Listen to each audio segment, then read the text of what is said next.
Dear student, last video lecture में हम लोग स्टडी कर रहे थे linear differential equation with constant coefficients.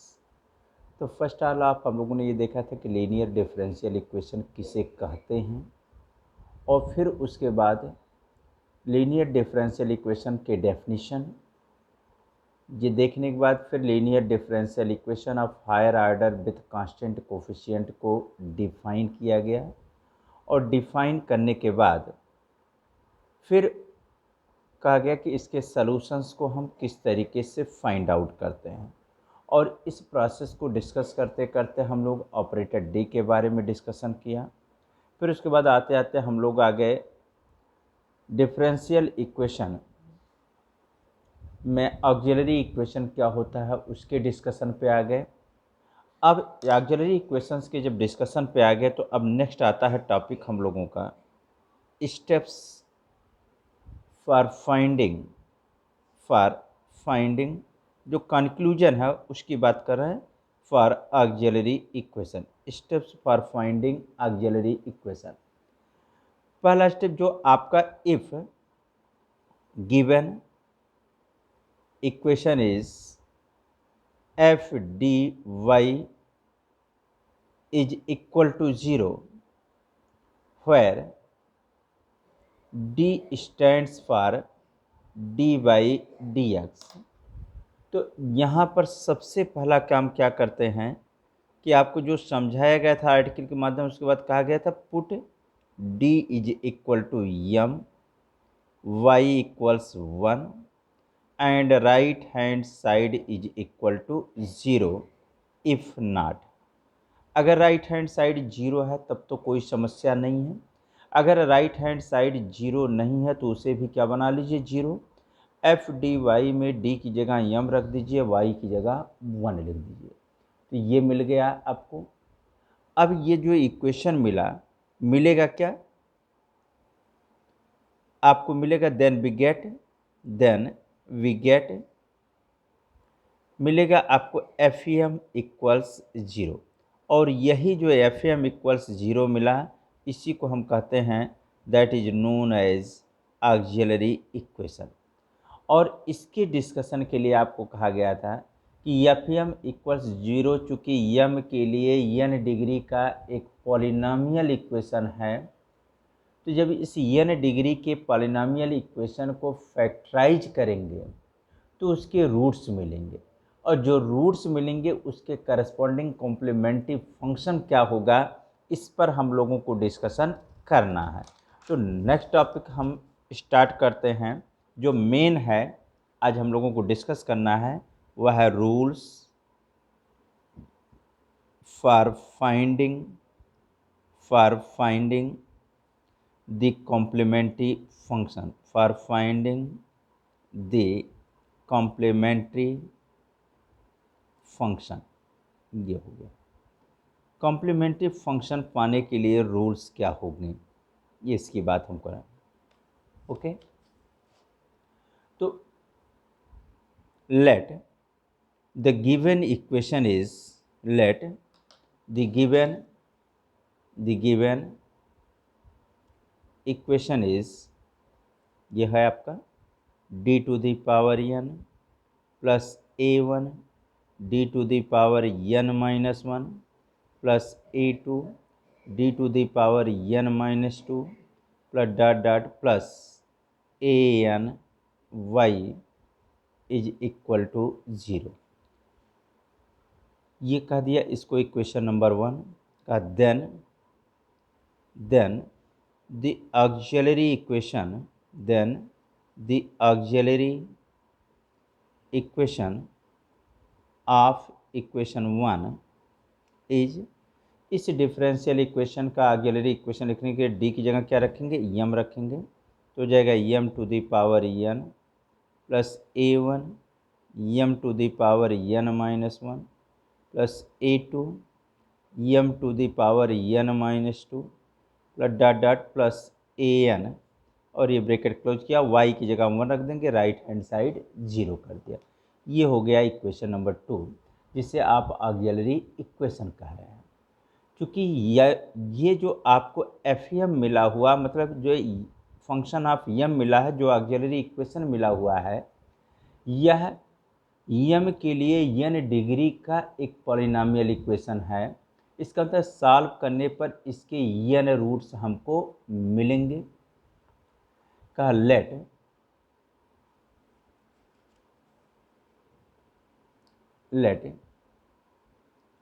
M equals m1, m2, m3,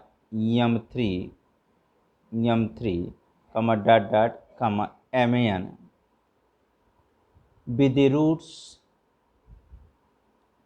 with the roots of the auxiliary equation. Then the complementary function, इसको हम denote करते हैं शॉर्ट में, आपको समझा दिया गया था CF से। Complementary function of equation 1 depends upon the nature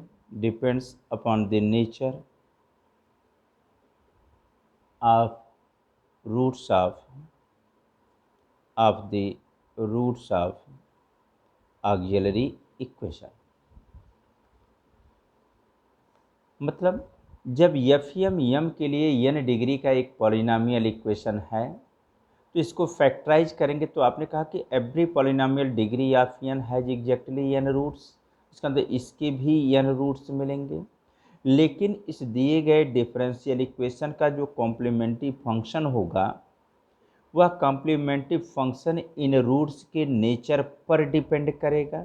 means हो सकता है जो रूट्स मिलें वह रियल एंड डिफरेंट हों, हो सकता है जो रूट्स मिलें वह रियल एंड इक्वल हों, हो सकता है जो रूट्स मिलें इमेजिनरी हों, हो सकता है जो रूट्स मिलें वह कुछ इमेजिनरी एंड रिपीटेड टाइप के हों, हो सकता है जो रूट्स मिलें वह इरेशनल रूट्स हों। तो इन कंडीशंस में हम कैसे प्रॉब्लम को सॉर्ट आउट करेंगे? पहला केस लेते हैं का केस फर्स्ट, एक समझा देते हैं प्रूव करके, एक दो बाकी हम ऐसे बता देंगे, ठीक है। When the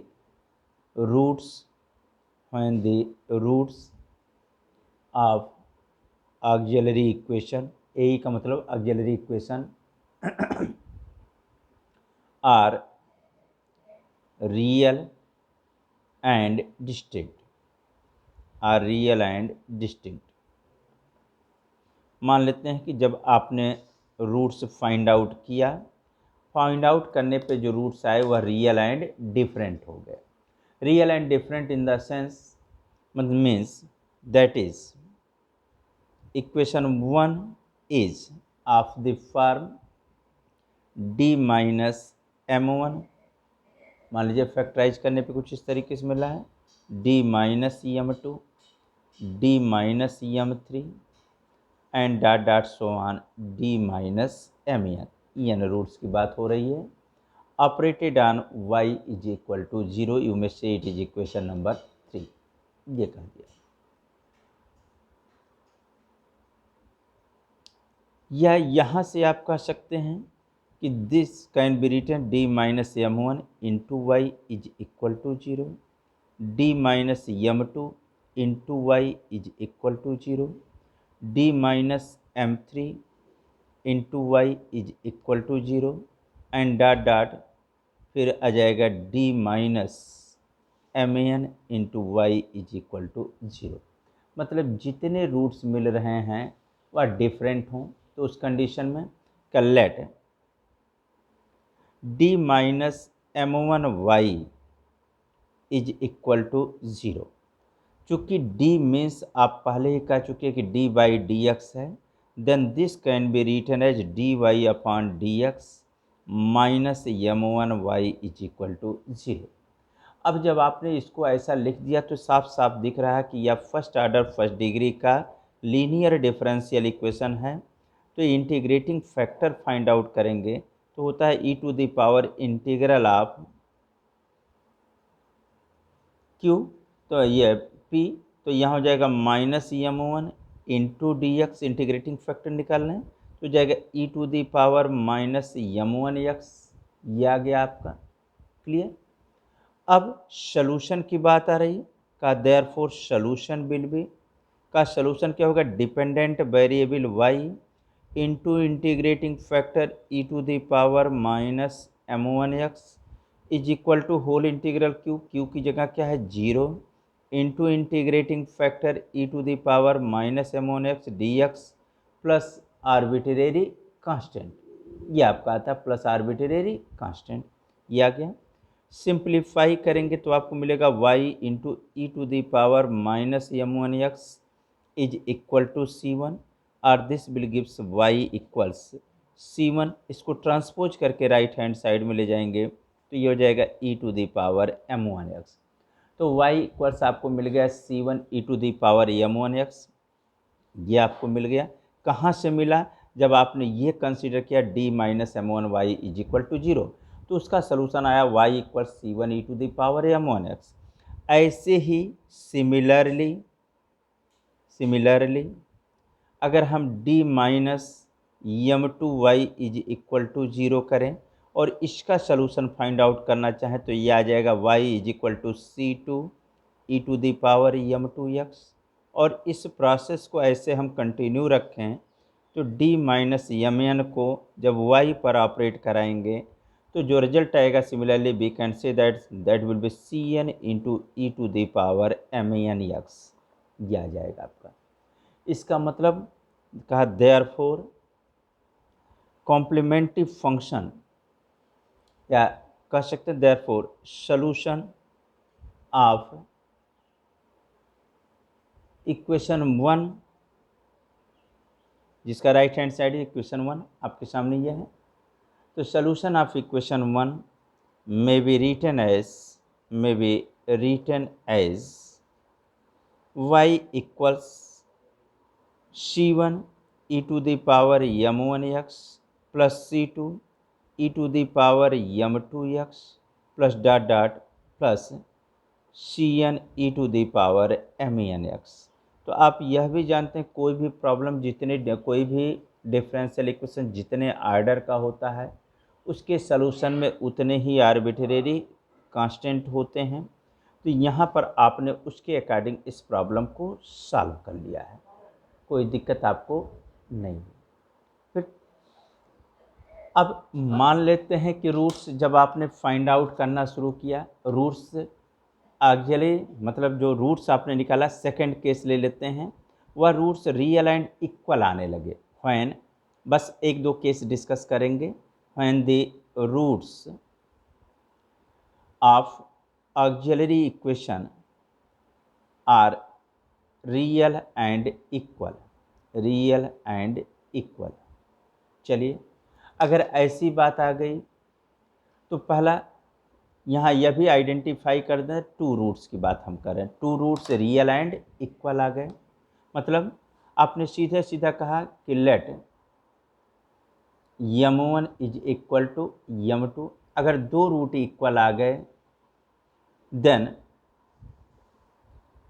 in this case solution of equation 3 जो आपने फैक्टर करके लिखा था, सॉल्यूशन ऑफ इक्वेशन 3 में बी रिटन एज इज, वह क्या हो जाएगा, y is equal to complementary function plus particular integral, right hand side 0 है तो पर्टिकुलर इंटीग्रल 0 होगा, यह हो जाएगा c1 e to the power m1x plus c2 e to the power m2x plus c3 e to the power m3x plus dot dot dot plus cn e to the power mnx।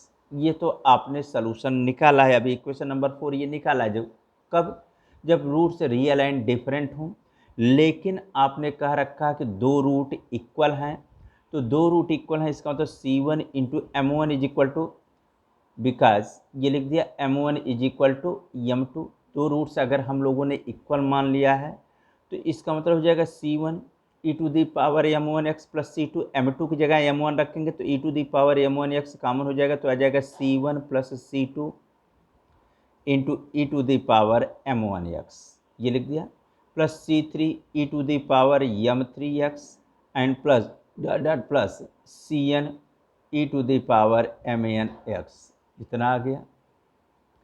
अब जब आपने ये कह ही दिया तो आप यह भी जानते हैं कि दो कांस्टेंट का सम भी एक कांस्टेंट होता है, तो मान लेते हैं c1 plus c2 is equal to c, तो क्या c e to the power m1x plus c3 e to the power m3x and plus dot dot plus cn e to the power mnx, ठीक है। और यहाँ ये कह दिया है कि c1 plus c2 is equal to c, मतलब दो कांस्टेंट का सम भी क्या होता है, एक कांस्टेंट होता है, ये हम भली भांति समझ रहे हैं, तो इसके ऐसा हम लिख सकते हैं। चूंकि दिया गया डिफरेंशियल इक्वेशन nth ऑर्डर का एक डिफरेंशियल इक्वेशन है, तो सलूशन में तो n रूट्स आने चाहिए, और यहाँ पर देखेंगे आपको n-1 रूट्स मिल रहे हैं, तो अगर n-1 रूट्स मिल रहे हैं इसका मतलब यह दिए गए प्रॉब्लम का रिक्वायर्ड सलूशन नहीं हो सकता है, नहीं हो सकता है।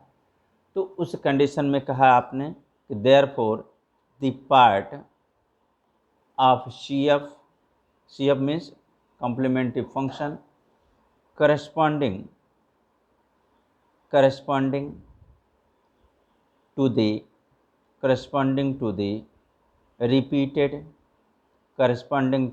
repeated roots is the complete solution, is the complete solution of d minus m1 into d minus m1 into Y is equal to 0, क्योंकि d minus m1 d minus m2 था, तो d minus m2 m1 is equal to m2, तो m2 की जगह क्या रख दिया, m1 रख दिया।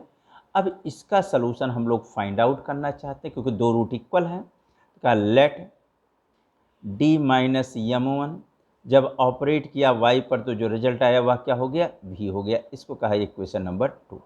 कहा then equation 1 takes the form, then equation 1 takes the form, किस फॉर्म को टेकअप करेगा वो देखा जाए, तो जाएगा d माइनस m1, और इस d माइनस m1 y की जगह हम लोगों ने कह दिया v, तो d minus m1 v is equal to क्या हो गया, 0।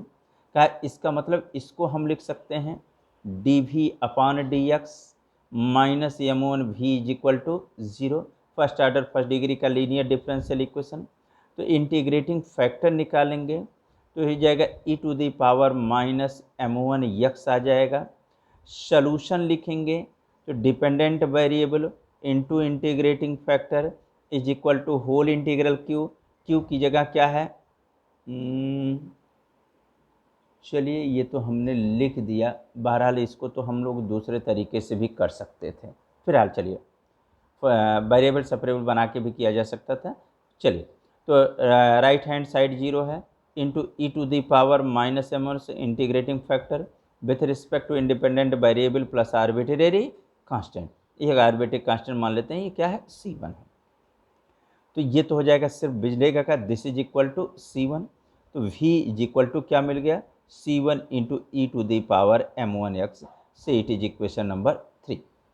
अब ये हो गया, कहा using equation 3 in equation 2, equation 3 का इक्वेशन 2 में यूज करें तो देखा जाए क्या मिलेगा, तो आपको मिलेगा इक्वेशन 2 में यूज करेंगे, यह है इक्वेशन 2, v की जगह v की वैल्यू रखेंगे तो हो जाएगा d minus m1 y is equal to v, और v इक्वल्स आपको मिला है c1 into E to the power m1 x, ये आपको मिला हुआ है। क्या इसको फिर से लिखते हैं, तो इसको हम लोग लिख सकते हैं dy by D X minus m1y is equal to c1 into E to the power m1x, इतना आ गया, which is also a linear differential equation of first order first degree. अब इसका इंटीग्रेटिंग फैक्टर निकालेंगे, तो इंटीग्रेटिंग फैक्टर निकालेंगे e to the power integral of p, p की जगह माइनस m1 है, तो यह आपका पहले से आपको पता है माइनस m1x हो जाएगा, इंटीग्रेटिंग फैक्टर हो गया। सॉल्यूशन लिखेंगे तो कहेंगे सोल्यूशन हो गया dependent variable y into integrating factor e to the power minus m1x is equal to whole integral q की जगह c1 e to the power m1x into integrating factor e to the power minus m1x with respect to independent variable plus arbitrary constant. अब इसको simplify करेंगे तो ये e to the power 0 हो जाएगा, base समान होने के कारण पावर जुड़ेंगे तो e टू दी पावर 0 1 होगा, 1 को x के रिस्पेक्ट में इंटीग्रेट करेंगे तो x आ जाएगा। ठीक है, तो ये हो गया c2। तो y इज इक्वल टू क्या हो जाएगा, का y इज इक्वल टू हो जाएगा c1x plus c2 into c1x plus c2 into E to the power m1x आ जाएगा, इतना आ जाएगा। इसका मतलब हुआ कि अगर हमारे दो रूट से रिपीट कर रहे हैं तो उस कंडीशन में जो कॉम्प्लीमेंट्री फंक्शन मिलेगा वह हो जाएगा c1 प्लस c2x लिखिए या c1x प्लस c2 लिखिए into E to the power m1x plus c3 e to the power m3x and plus dot dot plus cn e to the power mnx हो गया। ये आपके प्रॉब्लम का solution हो जाएगा। अब ऐसे ही हम डिस्कशन करेंगे तो बहुत लंबा खींचेगा। सिंपली हम लोगों ने जो देखा समझा उसके कंक्लूजन की बात कर लें। कहा पहला कंडीशन जो हम लोगों ने डिस्कशन किया, roots real and different, real and distinct हों, डिस्टिंक्ट, तो उस कंडीशन में आपने कहा कि जो सलूशन हम लिखेंगे वह हो जाएगा CF इज इक्वल टू हो जाएगा C1 e to the power m1x plus C2 e to the power m2x plus C3 e to the power m3x plus dot dot dot plus Cn e to the power mnx। ये हो गया। फिर दूसरा condition जो हम लोगों ने proof के रूप में डिस्कशन किया कि रूट्स रियल तो हों, रियल एंड इक्वल हों, रियल एंड इक्वल हों। अब अगर टू रूट्स इक्वल हो रहे हैं, टू रूट्स इक्वल, तो कहा उस कंडीशन में हम लिखेंगे CF equals C1 plus C2x या C1x plus C2 into E to the power m2x plus C3 e to the power m3x plus dot dot plus Cn e to the power mnx। ये हो गया आपका। अगर three roots equal हो गए, मान लीजिए थ्री रूट्स इक्वल हो गए, थ्री रूट्स इक्वल, अगर थ्री रूट्स इक्वल हो गए तो उस कंडीशन में CF इज इक्वल टू हम लोग लिखेंगे C1 plus C2x plus C3x square into E to the power m3x plus C4 e to the power m4x plus dot dot plus Cn e to the power mnx। ये हो गया। अब अगर मान लीजिए इसी तरीके से तीसरा कंडीशन लेते हैं, अगर रूट्स रियल एंड इक्वल के बजाय रूट्स इमेजिनरी आने लगे, imaginary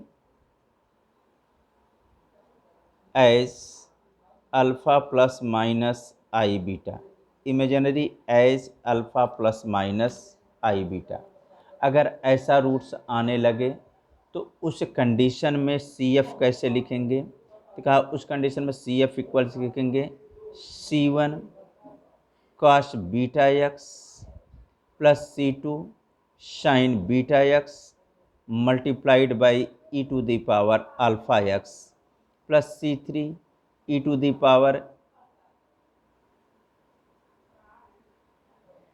C1 cos beta x plus C2 sine beta x into E to the power alpha x into C3 e to the power जो भी आपका आएगा m3x plus C4 dot dot plus C5 जो भी आए Cn e to the power mnx। अगर यही चीज़ alpha plus minus i beta मान लीजिए इमेजिनरी एंड रिपीटेड हो जाए, इसके और भी रूट्स होते हैं, बस मैं यहीं तक डिस्कशन में ले रहा हूँ। Imaginary and repeated twice time, मान लीजिए ट्वाइस टाइम क्या कर रहा है, रिपीट कर रहा है, कुछ इस तरीके से आ जाए। अगर रूट इमेजिनरी एंड रिपीटेड हो रहा है तो उस कंडीशन में जो C F is equal to होगा वह होगा C1 plus C2x into cos of beta x plus C3 plus C4x into sine of beta x and all total multiplied with e to the power alpha x. और फिर यहाँ जो शुरू होगा different root मान लेते हैं आते हैं, तो वो क्योंकि C4 तक हो गया है तो यहाँ क्या आएगा C5 आएगा e to the power M5x and plus dot dot इस तरीके से प्लस लास्ट में Cn e to the power Mnx कुछ इस तरीके से आएगा। फिर इमेजिनरी एंड रिपीटेड मान लीजिए अगर थ्राइस टाइम रिपीट करता तो लिखते C1 plus C2x plus C3x square into cos of beta x. यहाँ लिखते C4 plus C5x plus C6x square sine of beta x and all total multiplied with e to the power alpha x दिया जाता है।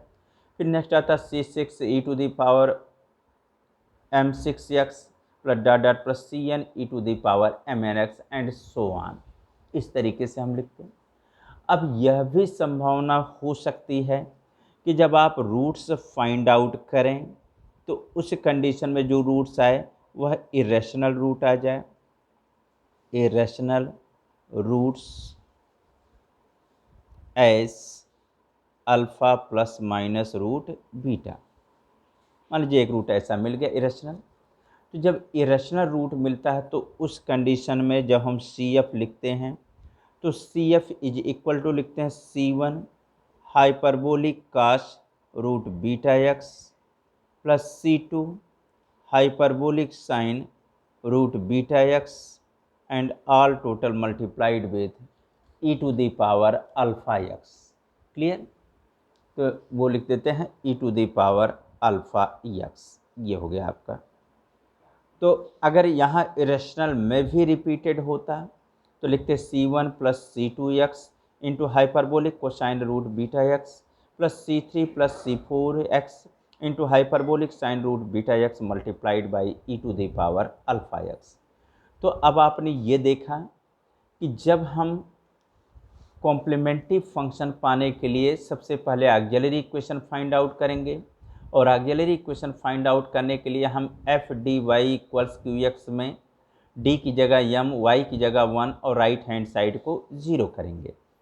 तो हमें auxiliary equation, उस auxiliary equation को जब फैक्टराइज करेंगे तो फैक्टराइज करने पर पहली संभावना हो सकती है रूट्स रियल एंड डिफरेंट आएँ। रूट्स रियल एंड डिफरेंट आएंगे तो सी एफ इक्वल से लिखेंगे C1 e to the power M1x plus C2 e to the power M2x plus C3 e to the power M3x and so on. हो सकता है कि factor करें उनमें से कोई दो रूट इक्वल आ जाए तो सी एफ इक्वल्स हो जाएगा C1 plus C2x into E to the power M2x plus C3 e to the power M3x and so on. हो सकता है थ्री रूट्स इक्वल हो जाएं तो कुछ नहीं, C1 plus C2x plus C3x square into E to the power M3x plus C4 e to the power M4x and so on. हो सकता है roots imaginary like as alpha plus minus i beta आ जाए तो उसकी जगह C1 cos beta x plus C2 sine beta x into E to the power alpha x लिखते हैं। या कभी कभी हम इसको ऐसे भी लिख देते हैं C1 e to the power alpha x cos beta x plus C2 भी लिखते थे, या e to the power alpha x into C1 sine beta x plus C1 sine beta x plus C2 भी। तो इसके डिफरेंट फार्म है but हम लोग मोस्ट कॉमनली इस फार्म को इसलिए लेते हैं क्योंकि इंजीनियरिंग प्रॉब्लम्स में मैक्सिमम हम वेव एंड ऑसिलेशंस वगैरह में जिस फॉर्मेट का यूज करते हैं क्योंकि इसका नेचर साइन कोसाइन का पीरियाडिक भी होता है और मोशन जो होता है सर्कुलर भी होता है, सर्कुलर फंक्शन है। तो जहाँ सर्कुलर मोशन होता है या पीरियाडिक होता है वहाँ पर हम इस प्रॉब्लम का सलूशन टेकअप करते हैं। तो अप्लाइड में ज़्यादा मैक्सिमम हमारे सामने जो प्रॉब्लम आते हैं इसी फॉर्म में आते हैं, इसलिए हमने एक ही लिख रखा है। कहा गया अगर alpha plus minus i beta repeated form में आ जाए तो रिपीटेड में आ जाएगा नो प्रॉब्लम। C1 की जगह लिख देंगे C1 plus C2 x cos beta x, C2 की जगह लिख देंगे C3 plus C4 x into sine beta x और all total multiplied with e to the power alpha x. फिर इसी तरीके से अगर इरेशनल रूट आ जा रहा है as alpha plus minus root beta तो क्या होगा ये आपके सामने लिख दिया गया। अब सवाल होता है टू फाइंड पर्टिकुलर इंटीग्रल। तो to find particular integral, to find P I मतलब राइट हैंड साइड का सलूशन, तो पर्टिकुलर इंटीग्रल के लिए आपके पास सिर्फ और सिर्फ एक फार्मूला होता है कि P I is equal to होता है 1/FD ऑपरेटेड ऑन क्यू। ये फार्मूला हमारा होता है। अब क्यू क्या, क्यू तो फंक्शन ऑफ एक्स है। अब फंक्शन ऑफ एक्स के नेचर पर डिपेंड करेगा, तो 1/FD जब इस पर ऑपरेट करेगा तो पर्टिकुलर इंटीग्रल क्या होगा। हम लोग इसको बारी बारी से डिस्कशन करेंगे नेक्स्ट वीडियोज में। हो सकता है क्यू एक्स की जगह e to the power x हो सकता है क्यू एक्स की जगह x to the power m हो सकता है क्यू एक्स की जगह साइन एक्स या कॉस एक्स हो सकता है क्यू एक्स की जगह e to the power a x into sine x या e to the power x into cos x या e to the power x into x to the power m मतलब e to the power x into भी, पर भी सम function of x हो। फिर हम x to the power m into भी के फॉर्म, इस तरीके से क्यू एक्स की जगह tan x sec x cot x cosec x हो। तो डिफरेंट केसेज में क्यू एक्स बदलने पर 1/FD उस पर कैसे ऑपरेट करेगा, इस पर भी डिस्कशन हम लोग बाद में करेंगे। तब तक हम लोग इस वीडियो को यहीं रोकते हैं और फिर अगला डिस्कशन करेंगे। थैंक्स।